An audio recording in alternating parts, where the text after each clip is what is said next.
Today is a continuation of some of the things we've talked about over the previous weeks. Can you hear me? You can hear me.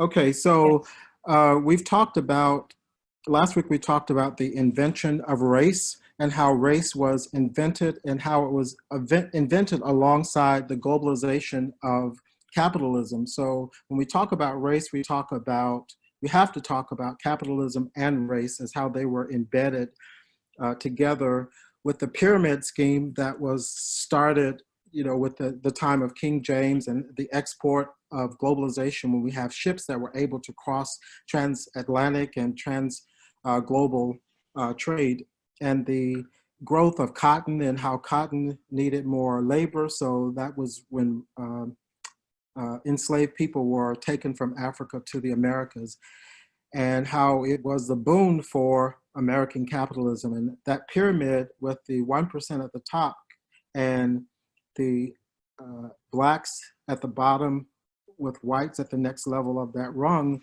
continues today.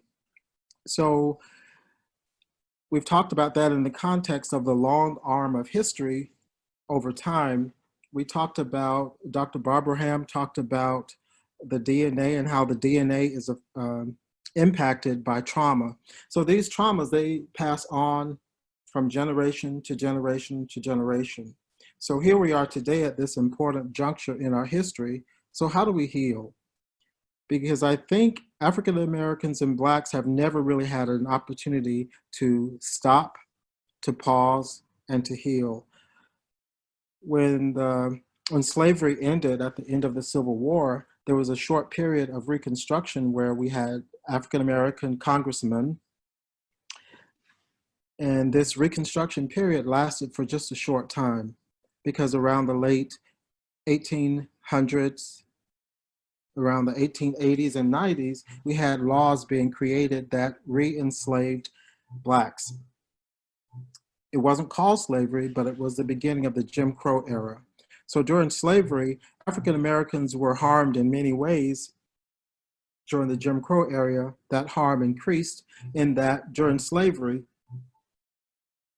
enslaved people were beaten. However, they were not killed because that was considered capital. It was considered a commodity. However, after the end of slavery and during the Jim Crow era, that's when you see the big proliferation of lynching, because at that point, African Americans, Blacks were expendable. They were loaned out or sold off to corporations,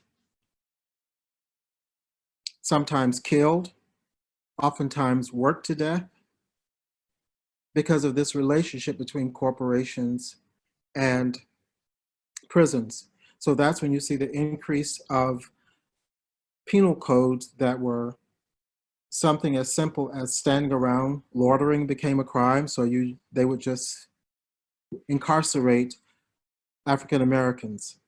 Talking back could be considered a crime. And so you have the increase of chain gangs. You have very dangerous work, such as the mines in Alabama and across the country. These incarcerated human beings were subjected to intense labor. So now, today, I want to focus more on sites of memory and how do we heal ourselves. And this became a fascination for me about 20 years ago. I was in Europe and I had gone to Germany to Dachau concentration camp. And you could see people crying, upset, wailing. And so I thought, wow, I wish there were some place for African Americans to go to heal all of this trauma that we've experienced, but never really had an opportunity to heal from this. And so someone told me about Goree Island in Senegal. They said, oh, there's an international museum for the healing of the slave trade. And so for several years, I tried to get to Goree Island. I think my first trip to Goree was perhaps in 2003 when I finally made it. And I had seen people on TV. I remember seeing a CNN reporter who went to Goree Island, and he broke down and he cried. And I thought, wow, I'd love to have that experience. So I went to Goree Island to have that experience. Um, Goree Island, you can see here, you probably know this symbol. You've probably seen it. President Clinton was the first sitting American president to go to Africa. So he went to this place. Um, the next president, President George W. Bush, went to Goree Island. And there are many pictures online of those two presidents. And President Obama also went to this place, and there are many pictures of Michelle Obama and Barack Obama taking pictures at this place. And it's growing to be an important part of the American psyche. The picture on the right is a picture of Goree Island by an artist, a famous artist. And the person at the top is Troy Davis. Being from Georgia, perhaps you remember Troy Davis. Troy Davis was accused of killing a police officer in Savannah, Georgia. He was put on death row. However, over the years, someone admitted to several people that he was actually the person who had killed the police officer. Troy Davis always proclaimed his innocence. President Carter, the Pope, they all petitioned.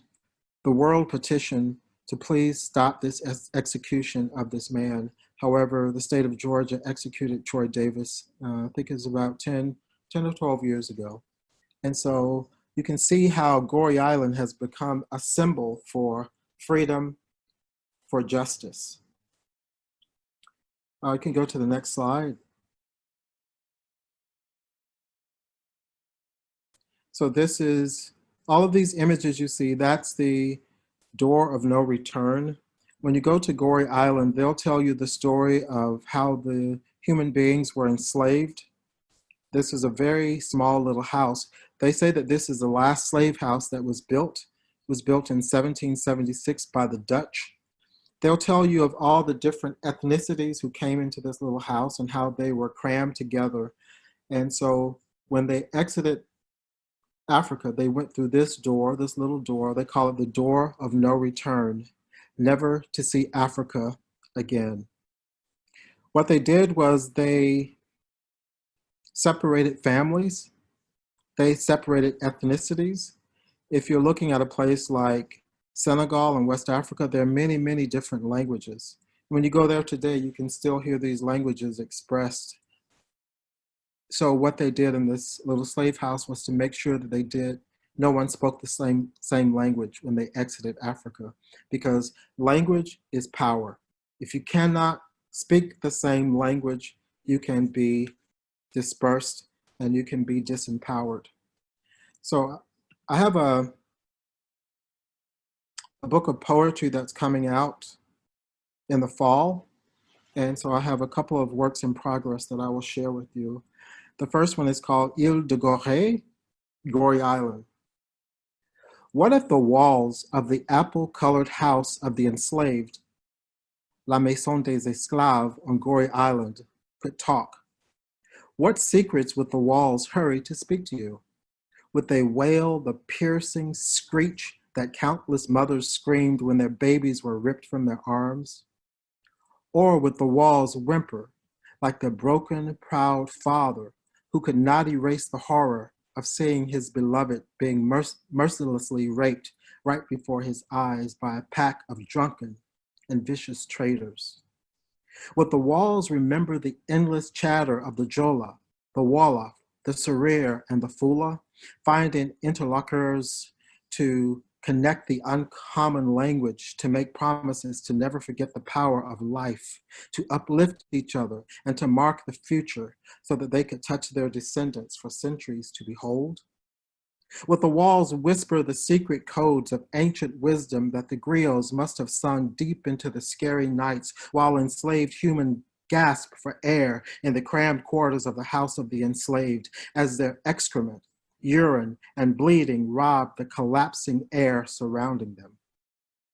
Would those walls comfort the sacred ones as they pushed back from entering through the door of no return, never to see the golden twilights of Africa again?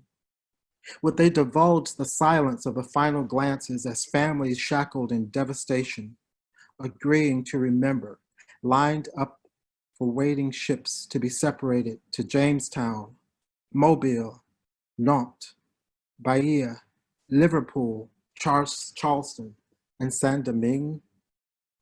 On Valongo Wharf in Brazil, the port of Savannah, the auction blocks of New Orleans, St. Louis Hotel, and on Wall Street in New York, at harbors of Baltimore and Havana, from the filthy hulls of the ships, the enslaved humans came.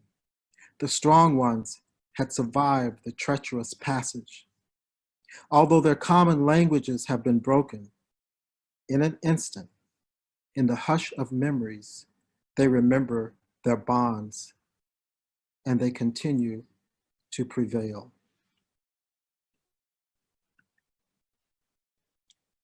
Next slide.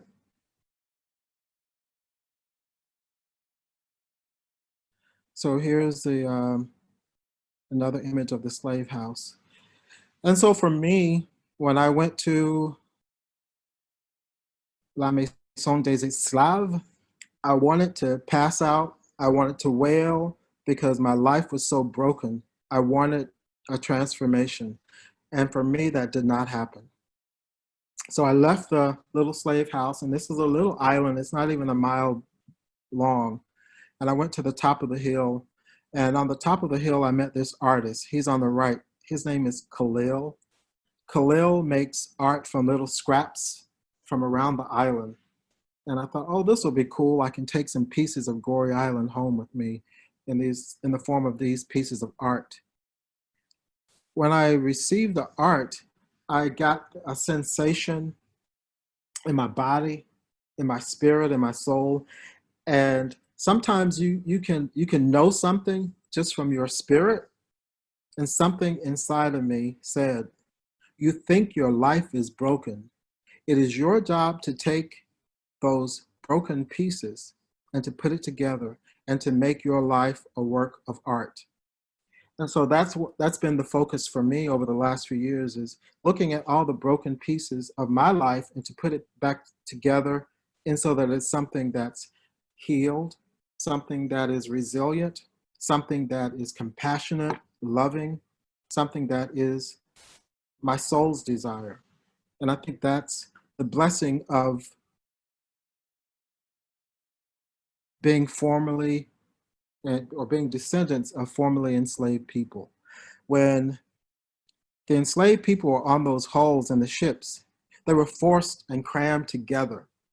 Their excrement, their urine, all of their body fluids, the stench must have been profound. So after being cramped for weeks and weeks and weeks, their enslavers would take them to the deck of the ship. At the deck of the ship, they forced the enslaved human beings to dance as a way of the enslaved people getting exercise, but also to entertain their enslavers. So I think that is our moment of power. W.E.B. Du Bois talks about a double consciousness that we have as Black people in this country. We know the memory of the pain, but at the same time, simultaneously, we know our power, we know our healing.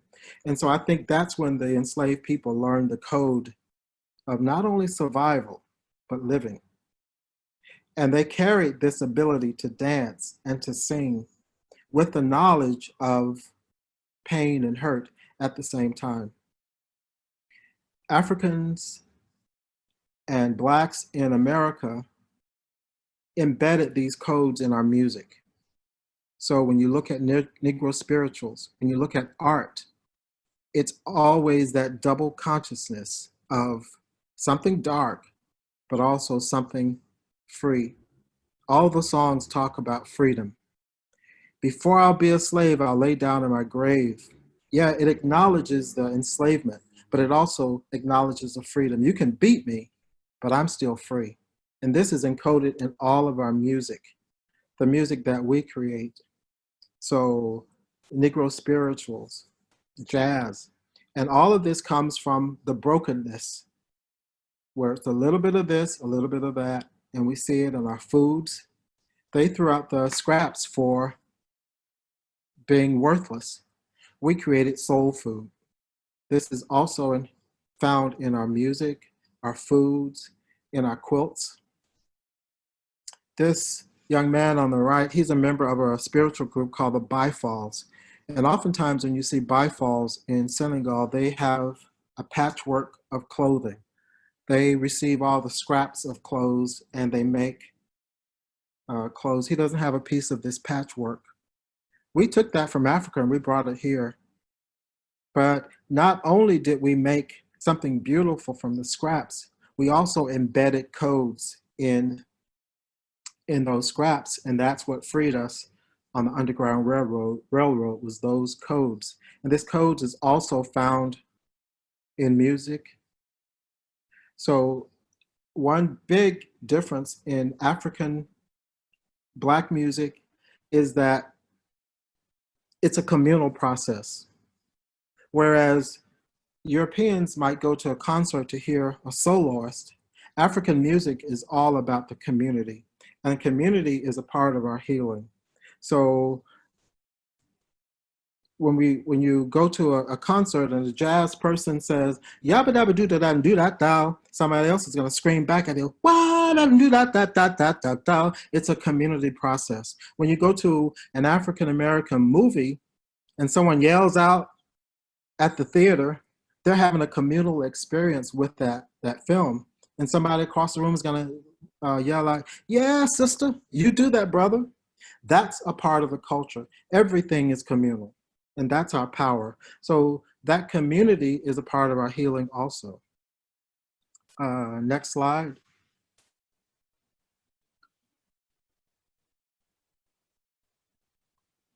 Another part of our healing is the stories that we tell.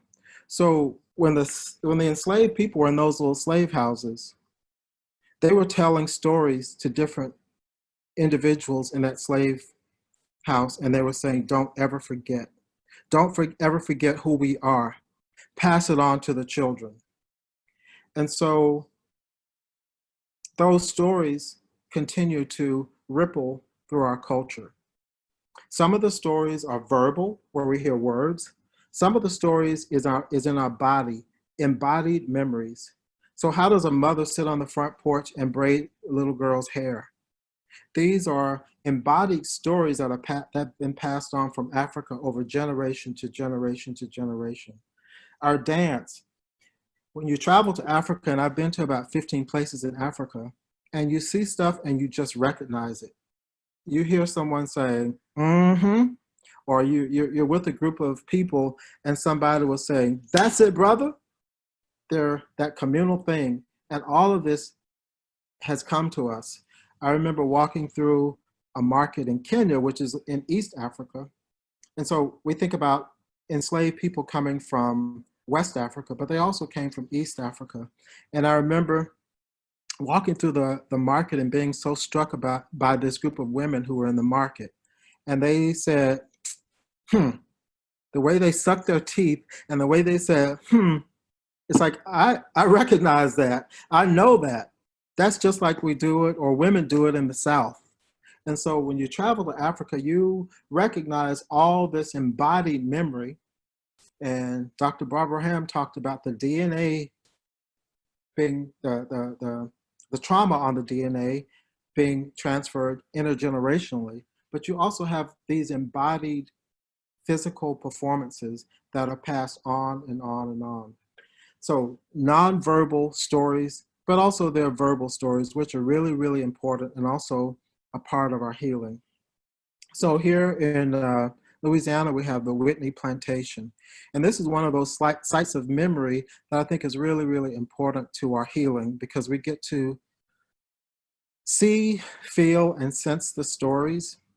And words might not be spoken, but you kind of get a sense, just like you do at Goree Island. And I've also been to the slave castles in Ghana, Elmira, and the Cape Coast slave castle. A lot of people, I felt I felt it in the slave castles in Ghana, where you just felt like this sense of something. You know, when I've gone to Goree Island, I've been to Goree Island probably 20 times over the years.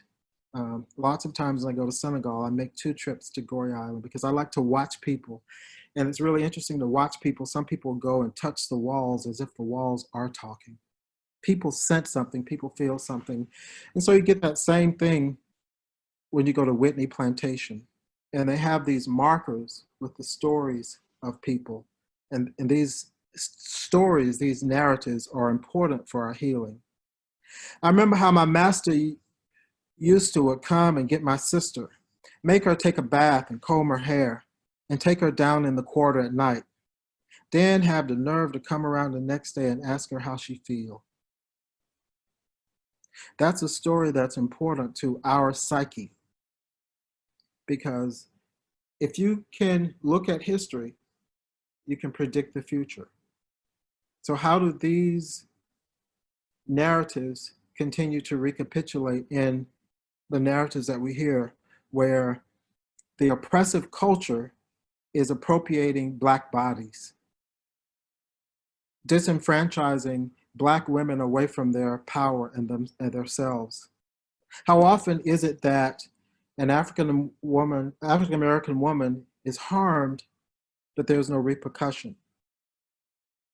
What song is Breonna Taylor singing from being sleeping, dreaming, shot in her head, shot in her bed, and her harmers are still walking free? What stories is she telling that is not also told in this story? The appropriation of a Black body. My mom had 15 children, and none of them had the same pa. Every time she was sold, she would get another man. My mom had one boy by her mosque, and that was my missus, brother's child. You see, every time she was sold, she had to take another man. Her had 15 children after she was sold the last time. How do these stories resemble stories that we hear in African American culture, with the breakdown and oftentimes the intentional breakdown of the African American family? These stories have importance. The walls in these sites of memory have stories. So I have another poem that I wrote, and it's called 2/5. And it deals with the importance of listening to these stories, the stories that are whispered in the silence. 2/5. I spoke, but did you hear me? I hollered, but you kept your stride. From the sanctuary of my heart, I came to give you what you need. I am but a memory dancing in the wind. I whisper when you pass by. No ropes will hold me down. When they have fractured your soul, I came and stitched your brokenness in a dream. I spoke. So why can't you listen? I tapped, but you thought it was the rain. From the shadows of what was, I came to dance to the voices unheard. I jettisoned inside your mind, and still you forgot that you even knew me. I broke your chains, but you still are not free. When they cast you as invisible, I put the song inside your heart. I spoke, and I know you heard me. I weave inside the veins like the great estuaries from the motherland. From deep inside, I will take you where you can never return. The scars on your back will speak of the rivers you've crossed. When they compromised you as only part human, I danced the sacred rhythm inside of you. Oh, I spoke, and you heard me all right. It's not as if I can't witness for myself, but now it's your turn. I am you, and you, me. I am your mother's great grandmother, and her grandmother too. My whisper is my song, song only to you. I turn the shards of your life into art. I will speak, but first, You must hear me. For I am the light and I am the way. I brought you into this world, and I, dear child, will carry you through and beyond. I am the two-fifths hidden like a treasure. I make you whole. If you would but listen, I'm your mother, the creator of all things, and I live inside of you. And I think so often in Black culture in America, we're reminded of the institutional, legal, and structured, you're only three-fifths human. And we see how this three-fifths plays out over and over and over again in our laws, in our voting, gerrymandering, the primary system, the electoral college. This all goes back to the three-fifths human. So how do you become whole? Well, three-fifths, you need two-fifths more. Where does that two-fifths come from? It comes from the secrets that were whispered inside those walls of all these sites of memory. Our ancestors are still whispering to us. Sometimes it gives us an insight. Sometimes it gives us a song. That's the inspiration of listening, getting quiet, and finding our power. So next slide. And we continue to find our power by telling our stories. So this is another image of the Whitney Plantation. It's a really, really beautiful site. You can see in the distance there, that's one of the little slave houses or slave cabins. So when you go to the Whitney Plantation, it's very startling to learn that people still lived in these houses in the 1970s. So even though legally slavery ended in 1865, it didn't end. During the Jim Crow era and after slavery, people got into legal bindings where they worked the land in sharecropping deals, but they were never, ever able to pay all of their debt. So year after year after year, they were essentially re-enslaved. And this was 1970. Most of us were born and alive at that time. 1970 was just a minute ago. So how does this still play out in our economic system? How many people are saddled with debt that reproduces over and over and over again, and they will never be free in their lifetime. They will never be free in their children's lifetime if things continue the way that they are. And when you look at the wealth gap between African Americans and whites, it's about $220,000. So how do we heal from that? How do we heal and find our power in the knowledge that it's an economic system that is structured against us? We have to find our power. And these sites of memory are helping us to get there. The stories that we tell. With the financial disparity, there's a lot of shame around that. So it's important to share our stories so that we can begin to heal our shame. Nothing can be healed if it's not brought to the light. And so finally, another side of memory that I'd like to tell you about is the next slide. And this is the Lynching Museum. I think it's actually called the International Center for Peace and Justice. And this is in Montgomery, Alabama. There's a lawyer, Bryan Stevenson, who started out as a lawyer. I think he's from somewhere in the maybe Rhode Island or one of those states. And he went to law school. He graduated from Harvard. He came to Atlanta to do legal work. And somehow he got involved with people who were on death row. So I think for the last 30 years, he's gotten numerous people off of death row who were innocent. And so in Montgomery, he also created 2 museums. The power of Bryan Stevenson and what he's been doing is that he has been telling stories of many of the lynched people.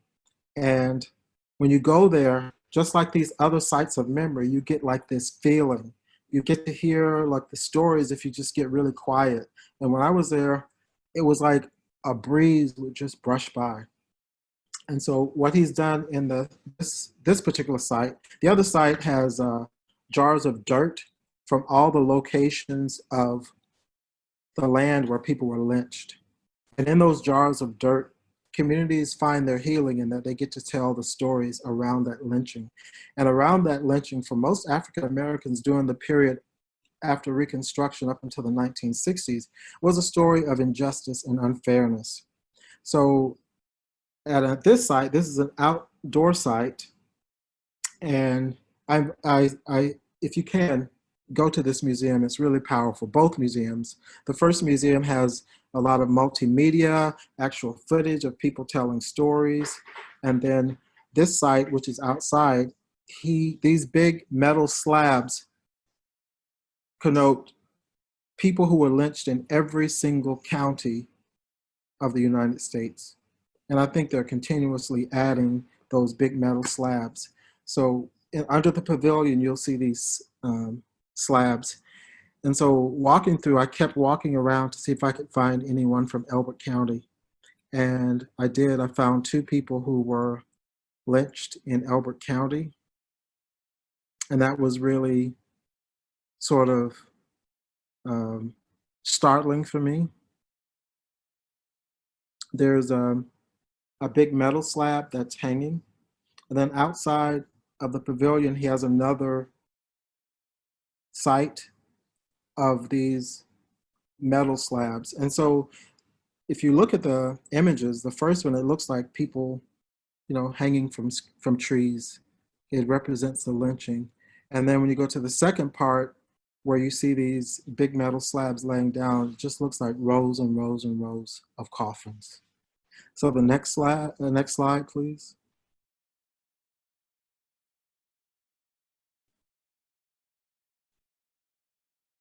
Is there one more?